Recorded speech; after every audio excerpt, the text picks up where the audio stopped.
Shalom, selamat pagi. Hari ini pertemuan pertama kita dalam pembelajaran IPA. Kita akan belajar tentang sistem reproduksi, khususnya dalam pembelahan sel. Sistem reproduksi itu tentang apa? Oke.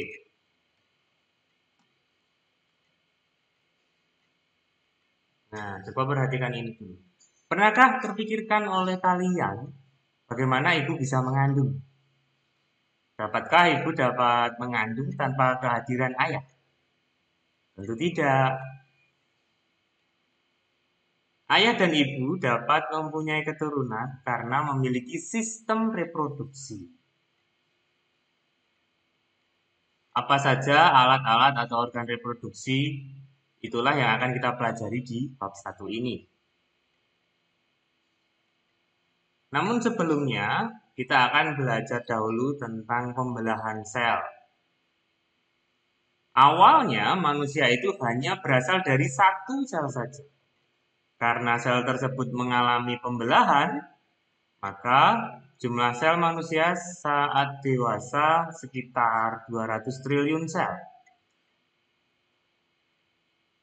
Dapatkah kamu menyebutkan satu alasan mengapa sel membelah?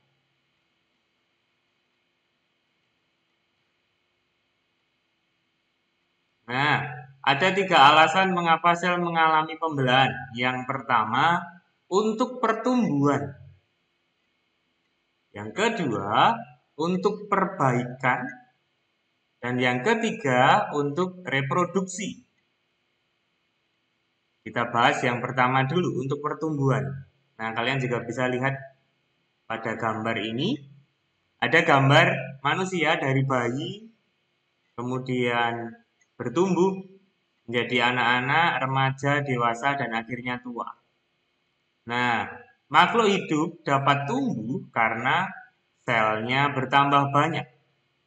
Semakin banyak sel, maka ukuran tubuh makhluk hidup tersebut akan tambah besar. Nah, jadi pembelahan sel dapat menyebabkan ukuran makhluk hidup bertambah besar atau kita kenal dengan pertumbuhan. Yang kedua, perbaikan. Nah, ini ada gambar luka pada tangan. Tentu kalian pernah ya mengalami luka ya. Tapi ini luka pada tubuh loh ya, bukan luka hati. Oke. Nah, pernahkah kalian terluka kemudian tanpa diobati bisa sembuh? Nah, apa sebabnya? Sebenarnya pada bagian tubuh yang mengalami luka, entah tergores atau teriris terkena pisau, terkena silet, kanker. Nah, sel-sel di tubuh yang bagian luka tadi akan membelah dan melakukan perbaikan. Yang kita rasakan adalah ya luka itu mulai sembuh kembali seperti semula. Dan yang ketiga, pembelahan sel untuk reproduksi.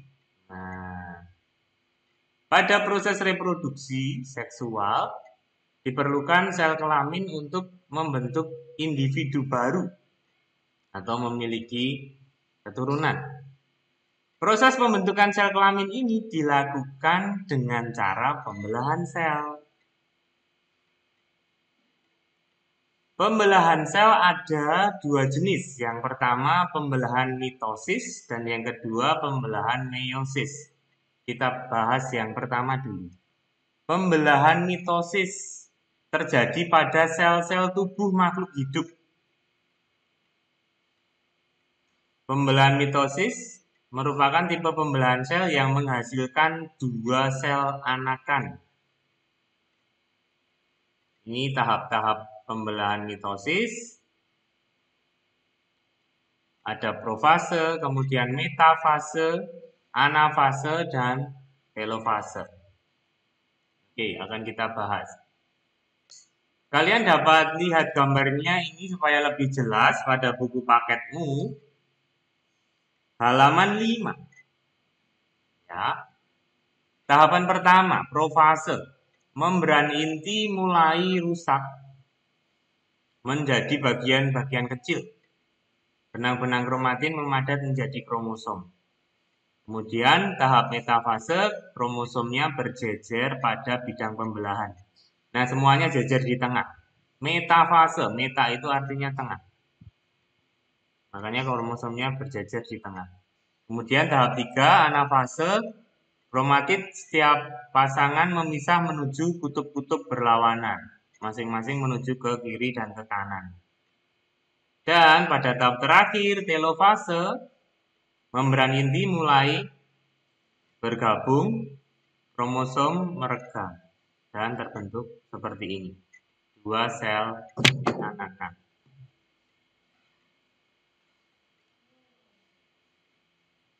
Berikutnya, yang kedua adalah pembelahan meiosis. Pembelahan meiosis hanya terjadi pada organ kelamin. Tahu bedanya ya? Mitosis pada sel tubuh, meiosis hanya pada organ kelamin. Pembelahan ini berfungsi untuk menghasilkan sel telur dan sel sperma. Pembelahan meiosis menghasilkan 4 sel anakan.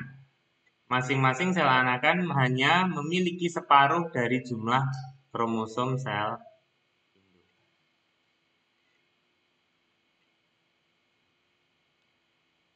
Tahapan pembelahan meiosis hampir sama dengan mitosis tadi, tapi di sini ada 2 kali.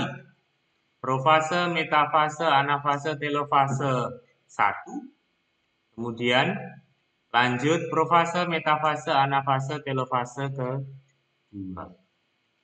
Prosesnya dapat dilihat pada gambar ini. Supaya lebih jelas, kalian juga bisa melihatnya pada buku paket kalian halaman 6. Nanti bisa lihat sendiri di rumah ya. Profase 1. Membran inti mulai rusak menjadi bagian-bagian kecil. Benang kromatin memadat dan menjadi kromosom berpasangan. Terjadi pindah silang. Kemudian metafase seperti tadi, kromosomnya berjejer di tengah. Kemudian anafase, kromosom mulai bergerak ke kutub-kutub berlawanan, ini gerak ke kiri ke kanan. Pada telofase 1, kromosom memisah, bergerak ke kutub berlawanan, membran inti mulai terbentuk, dan terjadi sitokinesis, menyebabkan terbentuknya 2 sel anakan yang bersifat haploid. Sitokinesis ini adalah pembelahan pada sitoplasma. Nah, setelah terbentuk 2 sel anakan, masing-masing sel anakan ini kembali membelah dengan tahapan tadi, profase, metafase, anafase, telofase kedua. Ya, yang proses yang ini. Dan prosesnya sama dengan proses yang pertama, hanya kembali diulangi setelah terbentuk 2 sel anakan, kembali diulangi profase 2, metafase 2, anafase 2, telofase 2, masing-masing membentuk 2 sel anakan sehingga pada pembelahan meiosis dihasilkan 4 sel anakan. Sekian untuk materi pembelahan sel ini. Untuk pembelajaran selanjutnya minggu depan kita akan belajar organ-organ reproduksi pada manusia. Sekian dari Pak Apri, selamat belajar. Terima kasih.